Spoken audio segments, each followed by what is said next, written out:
So we're going to transition now to clean hydrogens. We have 7 more project highlights, and then we'll go into a break.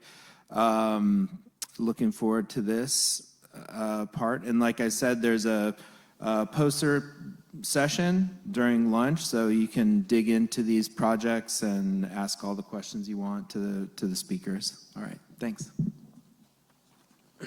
Hi, good morning, ladies and gentlemen. My name is Hao Wang. It's my honor here to present my project, hydrogen production at natural gas wellheads. Our team members are Dr. Inda Lu and Dr. Kishore Mohanty from the Department of Petroleum and Geosystem Engineering. So hydrogen as a clean energy play an important role in the future decarbonized energy. And currently, the hydrogen production is mainly based on the steam methane reforming with a high amount of the CO2 emissions. And also, the hydrogen currently is produced at the chemical plants far away from the natural gas production site. And the pipelines are required to transport produce the natural gas to the chemical plants, leading to the increased cost of the hydrogen production.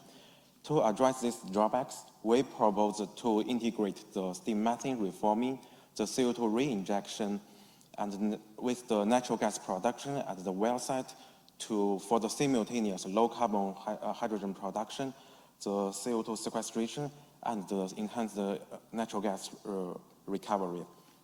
And this integration eliminates the needs for finding the suitable subsurface reservoirs for CO2 storage and the pipelines required to transport the CO2 produced from the chemical plants to the reservoir.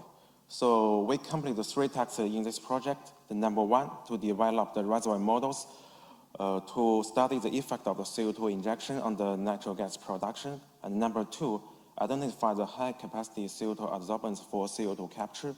And then task 3, to conduct the technology and economic analysis of the integrated process.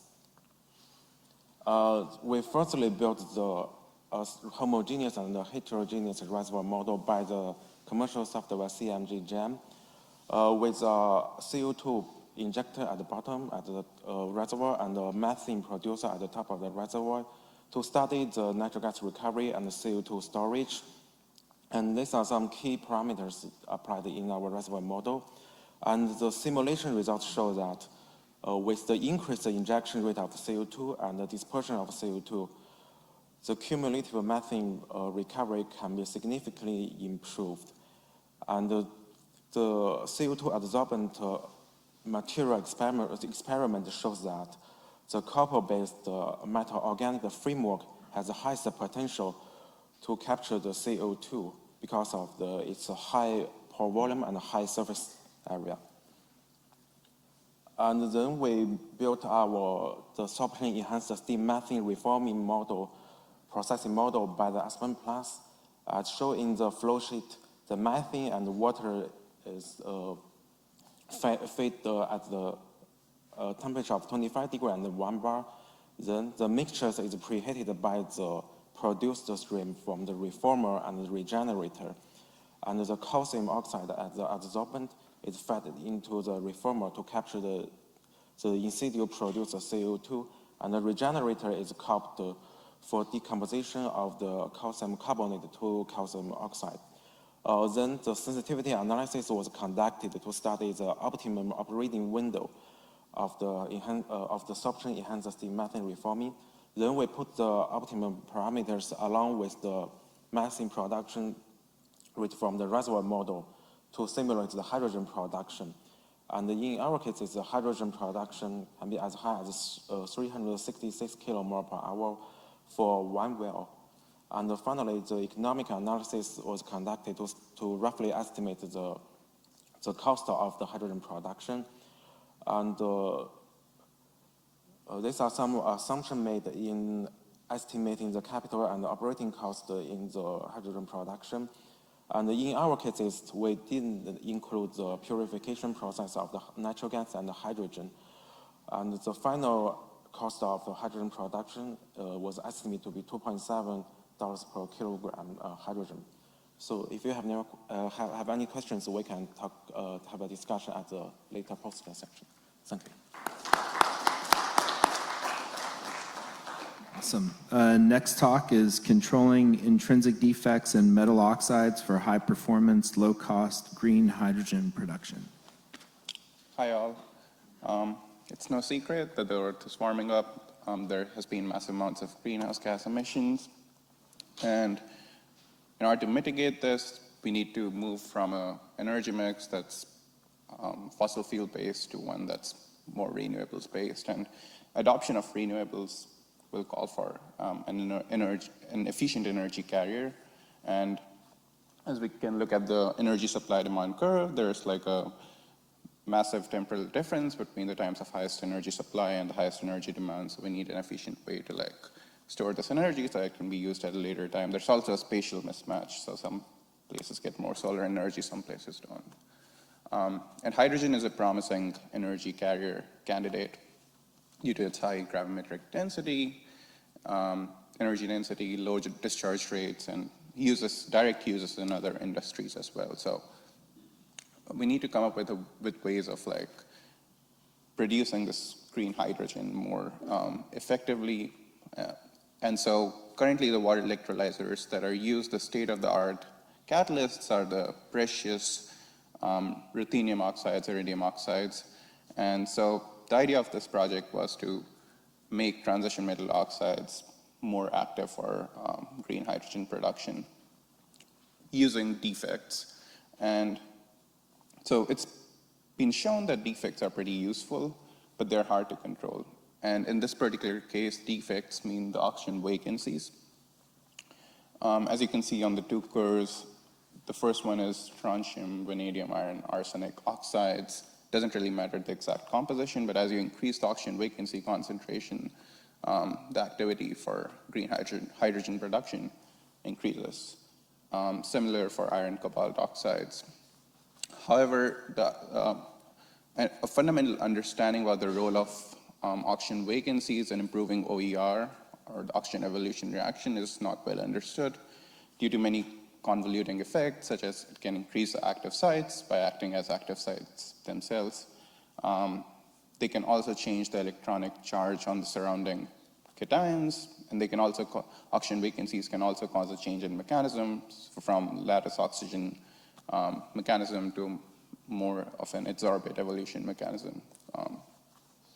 And so in order to deconvolute these effects, the main challenge is that it's very hard to control oxygen vacancies in your material, and most of the vacancy producing techniques are post-synthetic, which can also lead to other structural changes that you don't want, because you don't want to compare different things. You don't want to compare apples with oranges. So we in the Milan group, we came up with this strategy of controlling oxygen vacancies through this spectator metal salt, namely sodium oleate, which is highlighted in orange. And what it does is it basically doesn't change the morphology of your material, keeps everything the same, just the only thing that changes is the concentration of oxygen vacancies. So you can get a very good control on your oxygen vacancy concentration in your transition metal oxides just by changing the concentration of sodium oleate in your reaction mixture. And so we synthesize these iron oxides with and without vacancies, and we characterize them. So there's the one with vacancies are usually more black looking because they have more defect states. They can absorb more different wavelengths. And we also did some UV-vis spectroscopy to prove the presence of oxygen vacancies. There's other characterization techniques that can also be used, like thermogravimetric analysis. And And so after proving the presence of oxygen vacancies, we went on to test them for oxygen evolution reaction. And we saw that the presence of these vacancies did indeed increase the activity of iron oxide by almost tenfold. However, what we observed that it was quite unstable in these highly oxidizing conditions, and the oxygen vacancies were getting filled. So the next steps for this project are basically stabilizing the oxygen vacancies by using mixed metal oxides like cobalt iron oxides, which people have shown are pretty stable, and systematically varying nanocrystal size, cobalt to iron ratio, and oxygen vacancy concentration to deconvolute the different effects of oxygen vacancies and understand their role better. Yeah, I'd like to thank the Rosasco Lab and Milan Lab members. Thank you.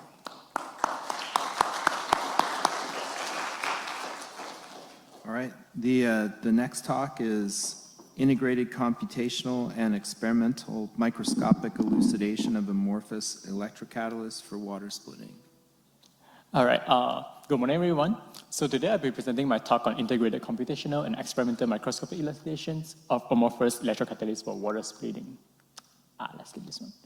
So to start off, I'll first give an introduction on water splittings and hydrogen productions. So water splitting has been one of the most promising hydrogen production methods, as it can produce clean hydrogen without greenhouse gases emissions. So in water splitting, there's two coupled reactions, namely the hydrogen evolution reactions at the cathodes and the oxygen evolution reactions at the anodes. So within these two reactions, the OER is known to be the rate limiting step, as it involves 4-step electron transfer compared to HER, which only involves 2. So it is important for us to develop an OER electrocatalyst that are low cost, earth abundant, and also efficient. Among the candidate model that we consider over the years, transition metal oxyhydroxide such as nickel oxyhydroxide has been shown to be a promising candidate.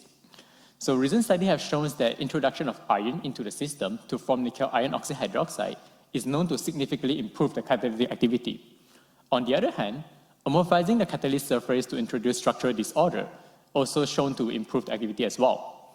Despite knowing this, the optimization of nickel iron oxyhydroxide is hindered due to the poor knowledge of the structure activity relationship. This uncertainty mainly arises from the lack of knowledge in the bulk structures of the beta-nickel oxyhydroxides.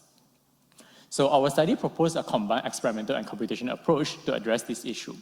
I'll first focus on the computational sites. So in computational sites, we will try to model the bulk phase of beta-nickel oxyhydroxide based on the Bode's diagram that describes,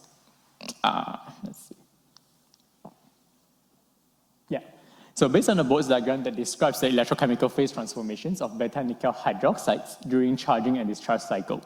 So when charged, it will undergo deprotonations to form beta-nickel oxyhydroxides, and further deprotonation will lead to gamma phase as well. So it is generally agreed that all these structures are composed of nickel oxide layers, but the hydrogen configuration among these oxide layers are unknown. So understanding the bulk structures of the parent crystal, which is the beta phase of nickel oxyhydroxide, is essential to unveil the OER mechanism on the amorphous nickel iron oxyhydroxides.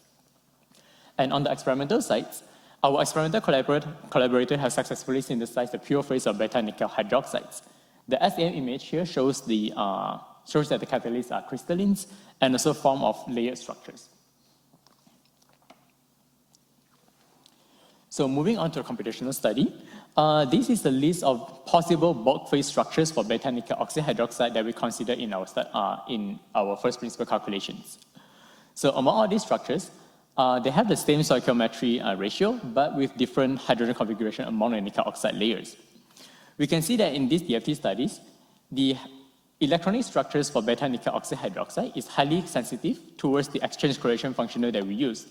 So for traditional functionals such as PBE, it predicts a metallic behavior for nickel oxyhydroxide, which is supposed to be a semiconductor.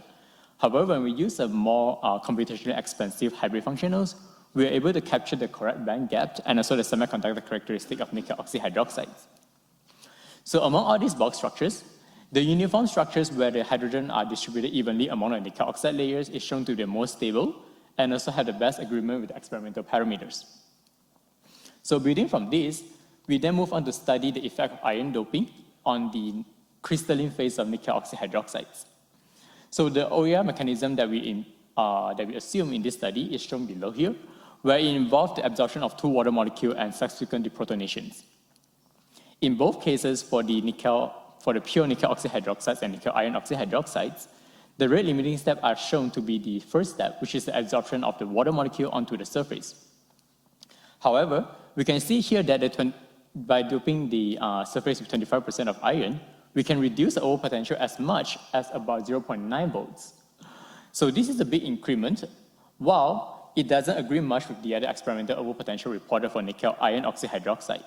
So this shows that the 001 surface might not be the actual surface, but might not be the active surface, But the performance of this catalyst is comparable to that of the commercial urea catalyst that we have right now, which is the iridium oxides of about 0.28 volts, and so the ruthenium oxide about 0.22 volts.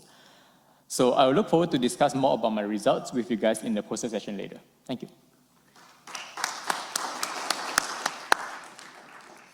All right, thanks for that. The next talk, ammonia reforming to hydrogen using non-equilibrium plasma discharges.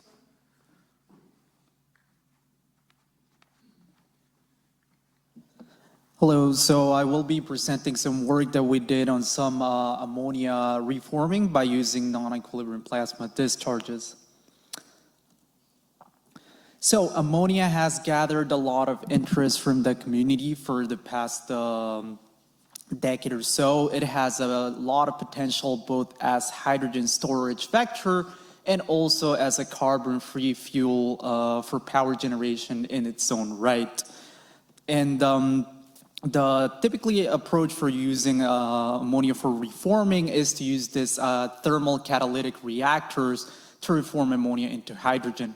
However, these need dedicated facilities to deal with the high temperatures and pressures that are involved in this process.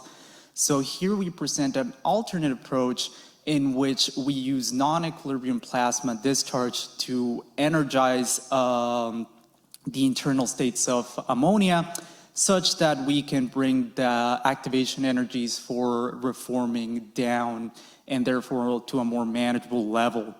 So I'm going to be presenting two main approaches. So first is the experimental characterization that we did for efficiency and energy yields, and also validate a computational model for vibrational excitation of ammonia. So here I have a few of the preliminary experimental results. So you can see that we're using 1% ammonia, which gets passed through a mass flow controller into the ICP radio frequency plasma. And that, of course, is going to excite the ammonia and promote reforming, which then gets sampled at the end right now without any catalytic material. So this was done at a pressure of 1 torr. The process is fully electrical. So you can see that 200 watts, we don't get much ammonia reforming. And then beyond 300 watts, we don't get much further gains from increasing the power. But we were able to promote that reforming, again, at a moderate pressure and temperature in our experimental facilities. And we will continue to do this process with a higher concentration of ammonia. So we have experiments ready to go on with 20% and 50% ammonia in the same experimental configuration. And then we also came up with a validated thermodynamic model in which we include all the excited row vibrational states of ammonium, which we then are going to be coupling to the typical reforming reactions, again, with surface chemistry. So the breakdown of ammonia and then eventually the reforming of hydrogen from that states. So on this plot, you see the turnover frequency on the y-axis, and then the activation energy, the activation absorption energy of nitrogen in the x-axis. This again, here we are doing this at 1 bar and 373 Kelvin. So again, moderate pressures and temperatures. And the plasma creates a vibrational temperature of around 3000 Kelvin. And the important things to notice from these plots is that without the plasma, you see that you have a lower turnover frequency. With the plasma, that turnover frequency increases, and also the peak of those volcano plots is shifted in the x-axis, so you can use your plasma to target different catalytic materials, which then you can optimize for the ammonia reforming process. So yeah, again, these are some very exciting preliminary results, which we hope to continue into the future.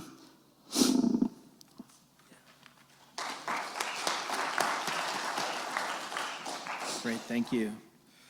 All right, the next one is develop and evaluate an enhanced turbine cooling method to facilitate the use of cleaner hydrogen fuel engine applications. Hello, everyone. So I'm Elise Flax. So like the big scope of this project is, a lot of like in aerospace industries and even energy, a lot of the energy and like transportation involves like natural gases. And to move to a more cleaner energy source, such as hydrogen, this has a much higher combustion temperature than natural gas, and is a lot more, it has like a lot more higher water content, so it's more erosive. It's a much harsher environment for turbine blades and like engines. So that's kind of the overall scope of this project is like, okay, well, if we have such a more harsh environment, we need to design much more advanced cooling technology so blades can withstand such extreme environments. And so part of this project is, a big part of it is designing like a blade model with advanced cooling technology that is sort of allowed by additive manufacturing techniques. So typically, turbine engines are conventionally manufactured using casting methods of single crystal alloys. And so you're very limited on what holes and geometries you can put on these blades for cooling purposes. And as far as cooling goes, air that pre-combustion is kind of routed inside the blade, and it kind of has a cooler airflow, which extracts heat from the blade from the hot mainstream temperatures. And so that's why there's holes on the outside of the surfaces, as we see here. So that being said, additive manufacturing, you can come up with all sort of like optimized geometries to really enhance that heat transfer process and cool the blade down even more. And so for our model, we were kind of simplifying it. So there's no, we were interested in like a symmetric blade. So there's like no like mechanical forces involved for our testing. And as far as testing goes, there's kind of two phases. The UT side of things, we are looking at kind of scaling down and kind of doing like room temperature testing. So it's more easy to handle and we can extract really interesting information as far as thermal profiles on the surfaces. And we'll be using like plastic model. And for the actual test would happen at the Southwest Research Institute, where we'll additively manufacture out of a high temperature metal, Inconel 718, and they'll place it in like a hydrogen combustor test facility at engine realistic temperatures to see if it succeeds. So to do all this, in conjunction with this, we're also performing some computational models to see so we can validate our results.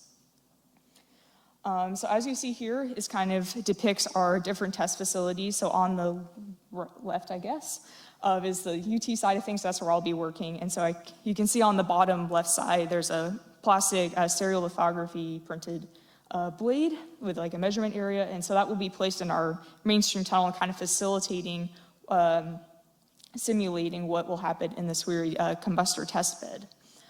So we typically operate at, like I said, room temperature, and we kind of meet the temperature ratios between like the mainstream and coolant, like a ratio-wise relative to like the engine conditions for the hydrogen combustor test bed.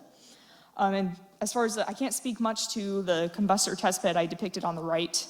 It's a little bit outside my scope of knowledge, but in essence, it has like a set diameter, and there's hot combustion gases that kind of flow on the outside of the surface as you would expect for like a jet engine turbine. And we will be able to get some limited experimental measurements. We'll have some thermocouples placed inside this truck to get some temperatures inside there. And we're right now brainstorming on what the best way is to get like outside profile measurements. We're thinking maybe like thermal sensitive paint or something right now. As far as our additive manufacturing component of this, so based off the chosen geometries, it's been a little bit of a trial and error process to try to get the geometries as designed versus, well, to get the as built close to the as designed intent of the model. And so on the bottom left, you can kind of see like straight holes on the bottom where you see like different teardrop shapes. And so the one on the far right was designed as a circle, and you can see that the the additive manufacturing process tend to over-center the top, creating a flat part. And so adding like a teardrop shape seemed to kind of counter this like over-centering problem, so you get more of an open circle shape. So that was kind of the design process that we're going through. So kind of where we're at right now is like there's a lot of big stepping stones before we get to the results parts. And so we're kind of almost at, getting results. And so I've done a few simulations to kind of guide my design to make sure that the blade won't, I guess, melt away in the combustor test bed. That would be a little bit sad. And so we can see here, this is like a non-dimensional temperature plot of the outside. And I will say it's a little bit on the conservative side, just based off the periodicity I imposed on it. But we can see it's well below the melting temperature of the blade, so that's really nice. I'm preparing like the wind tunnel at UT to do the scale temperature testing, and we're hoping to get the AM builds done in around May, so we can do the high temperature testing summer fall timeframe. And that's all I got. Great, thank you. All right, so next one, create a cost-effective and environmentally friendly method for producing hydrogen fuel. And once again, so these presentations from this morning will be presented as posters during lunch, so that's where you can go ask all the questions you want to the folks. All right.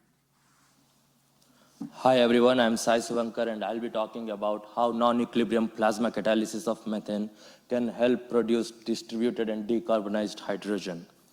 So when we look at state-of-the-art hydrogen producing methods such as steam reforming, one of the major challenges of that production is it is a multi-step process and it takes place of tens of bars and over 1000 Kelvin plus temperatures.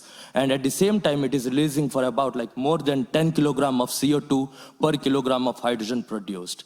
And when we look at direct conversion processes that take place in industries such as methane pyrolysis, which is a thermal catalytic pathway, we run into the issue of coking the catalyst or the surface inactivation because of the high temperature operation of 1000 Kelvin plus. So what is the workaround on all of this? So one of the solution is using electrical energies. If we induce vibrational excitations into methane molecule, then we can directly convert it into hydrogen on demand at mild thermodynamic conditions, such as near STP or near ambient conditions, and without producing any CO2. And at the same time, we also have a possible solution to overcome this surface inactivation problem. When we look at plasma catalysis as a whole, we see that plasma mainly attacks the rate limiting step of the entire process, and thereby it lowers the activation energy. Now, when it lowers the activation energy, it essentially reduces the temperature requirements. Now, once the temperature requirements are reduced, we can have variable tunability between the vibrational temperature and the surface temperature to drive certain reactions in a selective way in order to produce more hydrogen sustainably. And at the same time, we can also upgrade the methane into higher hydrocarbons. Now, in the process of upgrading higher hydrocarbons while producing more hydrogen, we can also free up more and more active sites and thereby overcome the problem of catalyst coking. So in order to prove this hypothesis, we did some simulations as well as experiments. On the left-hand side, we see the turnover frequency of the hydrogen production and a comparison of it between the thermal catalysis that takes place at about like 1100 Kelvin and the plasma catalysis where the gas temperature is about like 473 Kelvin. So with lower temperature requirements, we see almost a 2x increase in the production of hydrogen across the board for like most optimum catalysts. And we see that when we look at the experimental results, we see that the turnover frequency is more or less following the predicted order of like where nickel is the most optimum, and then it is followed by like platinum and copper.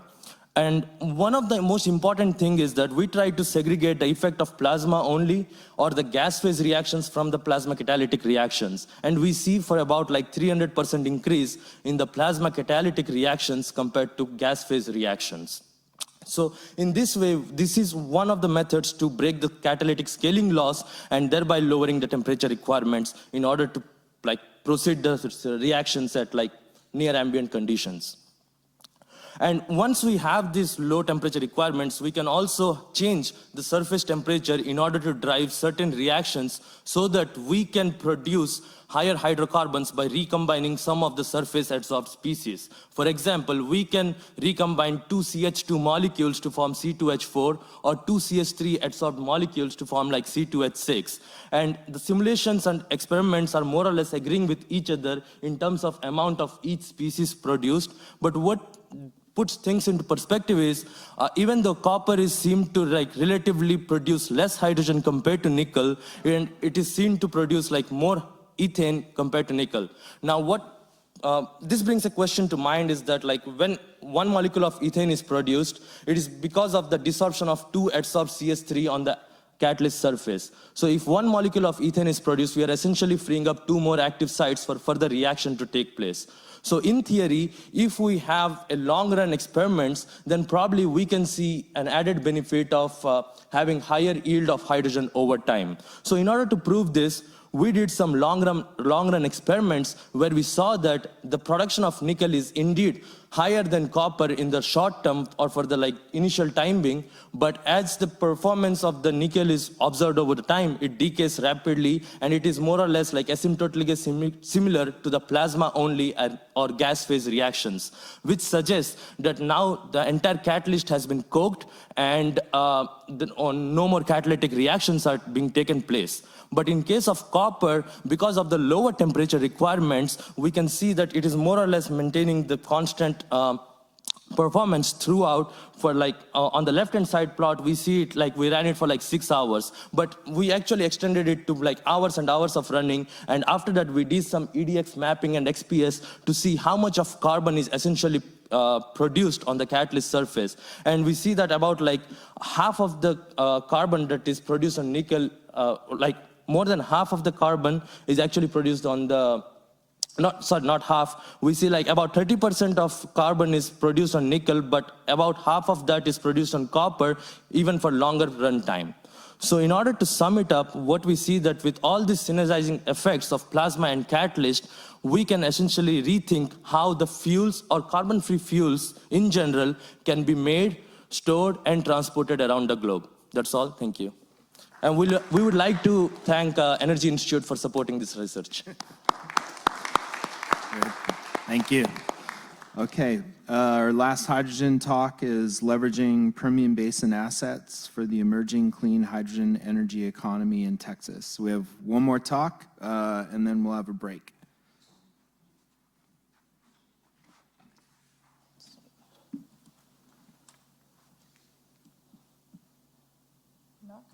There we go. Yeah, found it. Thanks, guys. Hi, my name is Grace, and I'm a junior chemical engineering major at UT. I work with Mike Lewis at the Center for Electromechanics and Ning Lin at the Bureau of Economic Geology. And today I'll be presenting our project, leveraging Permian Basin assets for the emerging clean hydrogen energy economy in Texas. Hydrogen is an abundant, low-carbon energy source, making it a key component to our future energy landscape. Hydrogen can be sourced from multiple common and domestic feedstocks, such as natural gas, wind power, and solar power. The Permian Basin is a region in the southwestern United States that has abundant natural gas and wind power resources, as well as growing solar power. This project focuses on the Permian Basin in Texas, and it explores pathways to leverage both the natural gas and renewable energy industries in order to turn current challenges, such as curtailment and the transmission of renewable energy out of the Permian Basin and the produced water by oil and gas processes, into future opportunities via clean hydrogen. 1 year ago, we presented a preliminary techno-economic analysis for steam methane reforming with a hydrogen production tax credit, or PTC. This year, we looked at autothermal reforming plus carbon capture, ATR plus CCS. The feedstocks for ATR are natural gas, steam, oxygen, and air, with the desired product of hydrogen, and byproducts, carbon dioxide, carbon monoxide, and methane. With this analysis, we determined that the levelized cost of hydrogen, LCOH, of ATR plus CCS is 83 cents per kilogram of hydrogen produced. This TEA includes a 45Q carbon capture tax credit from the Inflation Reduction Act. This tax credit is $85 per ton of captured carbon, which brought the LCOH down from $1.48 kilograms of hydrogen to the value of 83 cents per kilogram. This final number was comparable to the LCOH of H2 from SMR. We also analyzed the production process of electrolysis, which uses electricity and water as a feedstock to produce hydrogen and oxygen. Because the electricity is sourced from renewable energy resources, solar and wind power, this is a zero carbon emissions process. Due to this fact, we have applied a 45V production tax credit of $3 per kilogram in our TEA. This displayed LCOH is $3.57 per kilogram, which was calculated at our nominal water and electricity costs with a utilization percentage of 40%. For our key findings and results, first, our carbon intensity of the production processes affects whether or not the 45Q or 45V tax credit, it brings down the LCOH more. Since only one can be applied, we found that the LCOH was lower when applying the carbon capture subsidy to the ATR plus CCS process as opposed to the 45V PTC or the tax credit on hydrogen production. We also conducted an in-depth sensitivity study about the effect of utilization, electricity cost, and water cost on the LCOH for electrolysis. Higher utilization and lower electricity costs lowered the LCOH. This presents an opportunity to use curtailed renewable energy to produce hydrogen at a lower cost of electricity. With current curtailment practices in the Permian Basin, the region could produce 50,000 metric tons of hydrogen per year, which is expected to rise as curtailment practices increase. On the other hand, the cost of water has a minimal effect on the LCOH, which opens up the opportunity to use treated wastewater from drill sites or other oil and gas reforming processes in the Permian to produce hydrogen via electrolysis without much effect on the overall LCOH. With these findings, it's evident that the further research can be done on the optimization of curtailed power, utilization, and electrolyzer size as they impact the production cost of hydrogen in the Permian Basin. Thank you.